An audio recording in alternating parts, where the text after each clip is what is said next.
এবার তৌহিদ হৃদয়ের বাড়িতে আগুন দিল ভক্তরা, মুহূর্তেই পুড়ে চাই। কবর শুনে খান্নায় ভেঙে পড়েছেন তৌহিদ হৃদয়। দর্শক, কি হয়েছিল জানতে ভিডিওটি না টেনে শেষ পর্যন্ত দেখুন।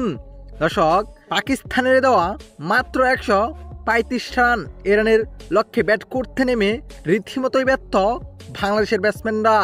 বিশেষ করে মিডল অর্ডারে তৌহিদ হৃদয় ছিলেন বাংলাদেশের হারার একমাত্র কারণ।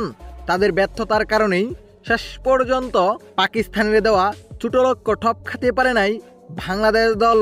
তাই এবার রেগে গিয়ে খেলার 2 দিন পার হওয়ার পর তৌহিদ হৃদয়ের গ্রামের বাড়িতে আগুন জ্বালিয়ে দিলেন বাংলাদেশের পাগলা ক্রিকেট ভক্তরা, যেখানে ভিডিওতে আপনারা দেখতেই পেরেছেন যে ভিডিওটি এখন পুরো ভাইরাল সোশ্যাল মিডিয়ায়।